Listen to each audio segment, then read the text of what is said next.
student station, Looprevil Radio.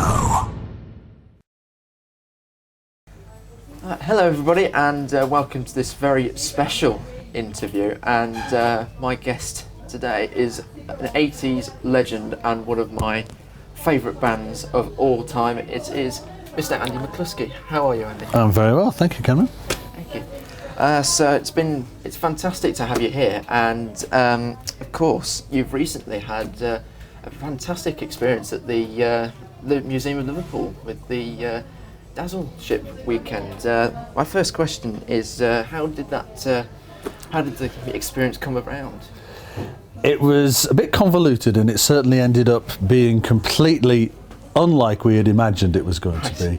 The initial approach was, we found out that the museum's pilot ship was going to be Dazzle striped by the artist Carlos Cruz Diaz, and basically we, as they say in these parts, we wanted to geg in on it because we had an album in 1983 called Dazzle Ships that drew its title inspiration from a painting called Dazzle Ships in Liverpool Dry Dock.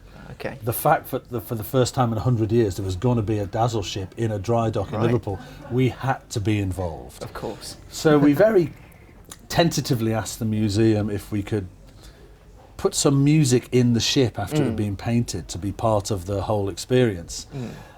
Fortunately, the museum were already aware that we have an album called Dazzle Ships, and were thinking of coming to us anyway. All right. So they asked us if not only did we want to put some music in the ship, but did we want to do a concert to celebrate?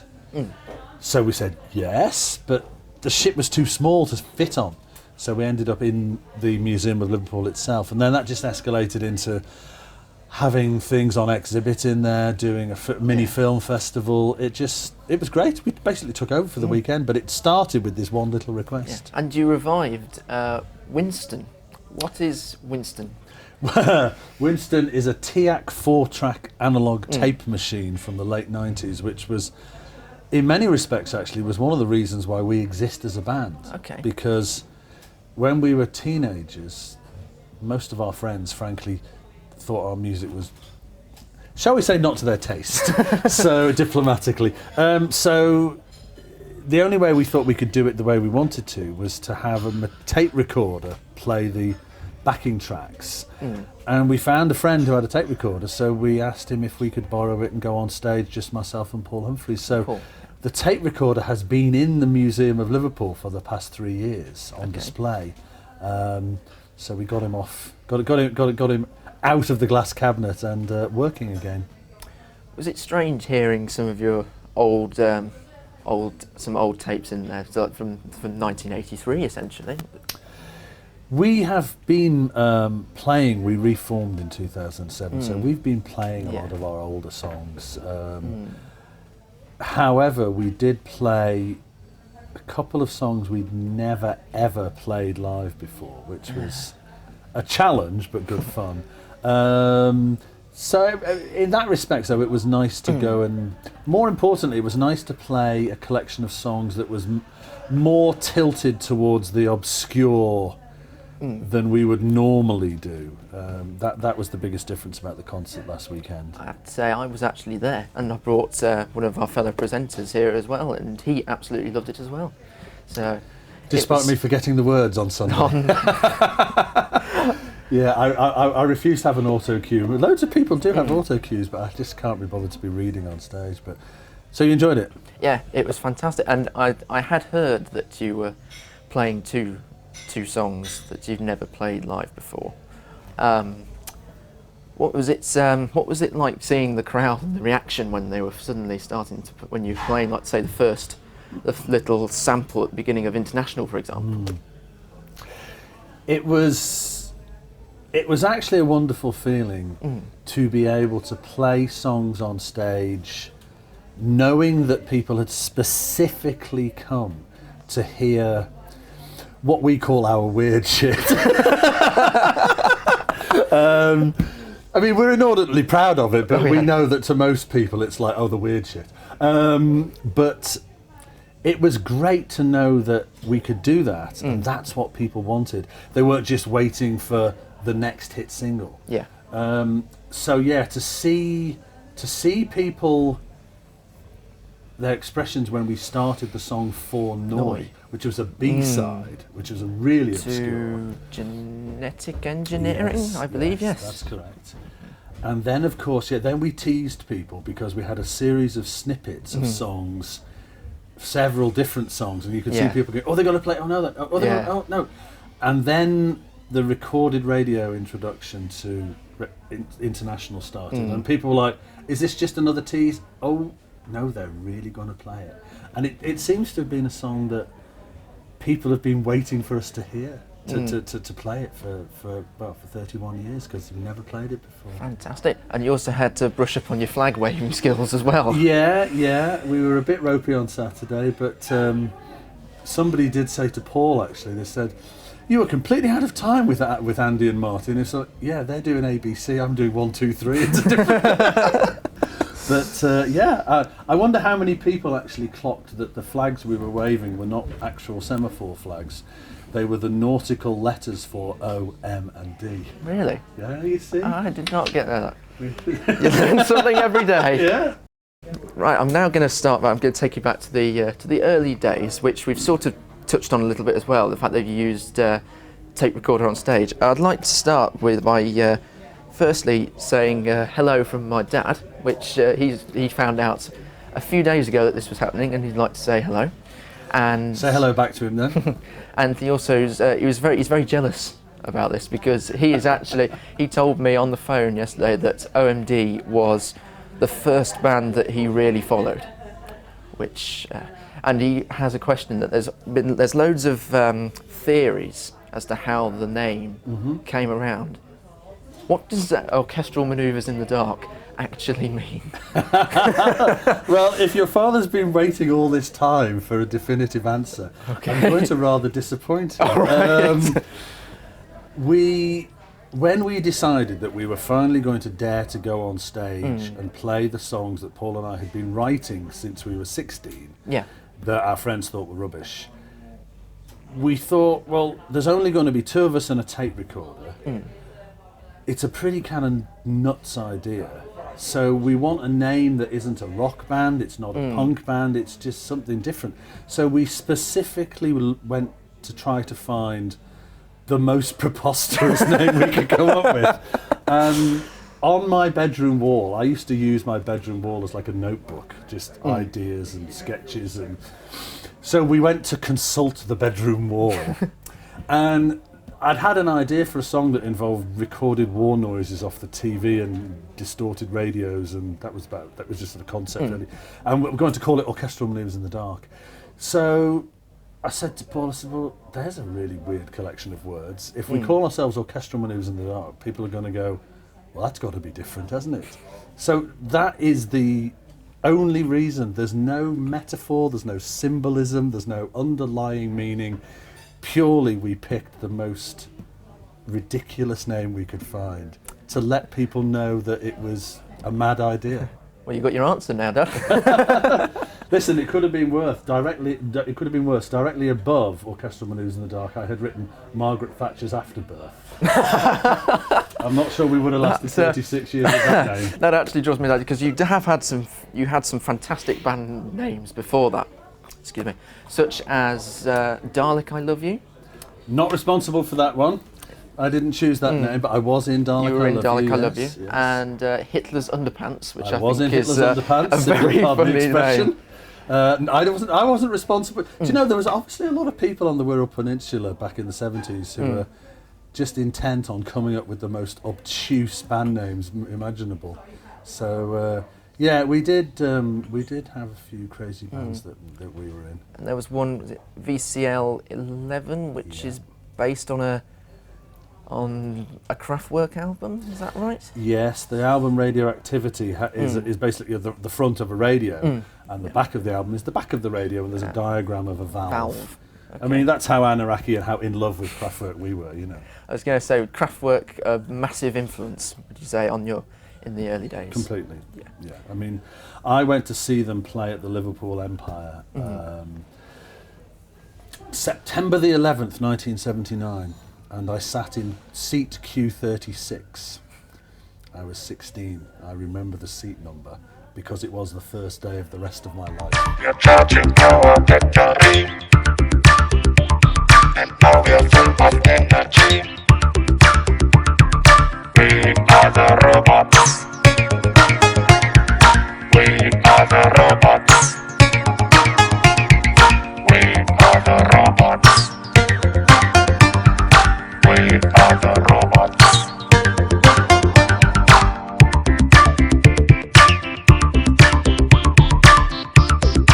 Do you ever meet the band Yeah. on the road? Yeah. Yeah, met them 5 years after I saw them at the Liverpool Empire. They came to see Orchestral Manoeuvres in the Dark at the Zecher Club in Bochum. And I was, not to put too fine a point on it, crapping myself. I was the most nervous I've ever been on stage. It was as though God had come to see you. And we could see these 4 guys dressed in black on the balcony. And I just remember looking at them the whole way through, going, wonder what they think, wonder what they think, wonder what they think. And we did get to meet them afterwards. And, you know, for 5 years I'd been influenced and in love with them. And it is, you know, you get to meet your heroes. And what you really want to do is get down on your knees and do the, you know, I am not worthy thing. I wasn't going to do that today, but Well done you. But it hadn't been invented, as of course, by Mike Myers when I was 21.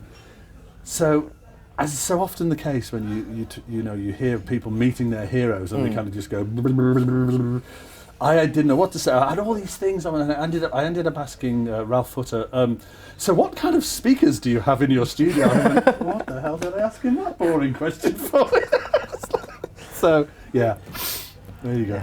So you were talking about how you were going to do one concert, and was that at Eric's? Describe what that first experience of playing live was like, or what do you remember of that Eric's gig? Playing live as OMD. The first thing is you have to remember is we only formed the band to do one gig, just to say we'd done it. We dared to go on stage to play these songs that we'd written. That, you know, nobody really got. Fortunately, Eric's existed. So with the tape recorder and Eric's, those two things allowed us to have a means to play and a place to play. And they had a wonderful policy. They let us play. We just described to them what we wanted to do, and they went, yeah, come down on a Thursday night. The first time we ever played in Eric's, it was Thursday night, which was the sort of showcase night. Okay. Free for members. I think 30p if you weren't a member. And Orchestral Manoeuvres in the Dark supported Joy Division, and there was less than 30 people in the audience, and the response was a kind of and that was even from our friends and family, you know? So it was incredible to think that both those bands went on to do a certain amount of impressive music, but there you go. Yeah. So, of course, at the time, did you ever think you were going to be approached to record an album, or do you have a record deal? No. Do you think it was so experimental that... I mean, it sounds as though we're sort of, you know, minimising our intention and our aspiration, but we really had no intention or aspiration. It was literally, we'll do a gig, phew, we can say we got up on stage and we dared to do it. It was Roger Eagle and Pete Fulwell from Eric's who said, hey, we got some friends in Manchester who've just started a club. The band you supported have just come over from there. Do you want to see if we can get you a gig? So we went, all right, well, we'll do a second gig. And we went to the Factory Club in Manchester and met Tony Wilson. So we thought, well, we've met him. He has bands on his TV programme, on the Granada Reports in the evening. We'll send him a tape. Yeah, we're just cheeky buggers. And he had the tape and he didn't really like us, but his wife and a chap called Peter Saville, who was the designer for Factory, loved what we did and persuaded him that he should sign us. So within a week of him receiving it and us meeting him, he had gone from, I'm not sure about this, to, you guys are the future of pop music. He had convinced himself that we were the future of pop music. And of course, we were basically like, I think we used a word beginning with F and said, "How dare you call us pop? We're experimental." Exactly what you said, you know. But he was adamant. No, we'll make a record, and you know, we're only small. You should be on top of the pops. And we were just like, yeah, pull the other one, you know. But yeah, if you want to make a record, we'll take the record. Brilliant. So yeah, we made a record on Factory, and he sent it out to everybody. And somebody who got a new label in subsidiary of Virgin, they offered us a deal, and it was just nuts. It was like all these crazy things happened to us, and within 18 months of doing our one-off gig, we were on top of the pops with a hit single. This was Messages. Yeah. Yes. And so looking back at your first album, how would you just sort of describe the sound of your first album? Garage synth punk. You know, we had the cheapest, crappiest collection of equipment, and we did it we recorded it in 3 weeks in a studio we built ourselves in 2 weeks. This is the Gramophone Suite. This is the Gramophone Suite, yes. The Gramophone Suite was really quite a decadent name for a dump. And one question I was going to ask is, because there is a song on your first album called Red Frame, White Lights, of course. And you mentioned about a telephone box. And does that telephone box still exist? Mm-hmm.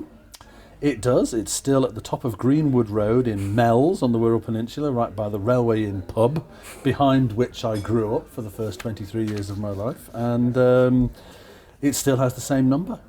And that was the telephone boxes. I didn't have a telephone in my house until I was 20. So that was the telephone box I used to have to use in fact, that was the telephone box that, after we'd written a song about it, that I was in to receive the call that Messages was in the top 20. We had our first top 20 hit single. So,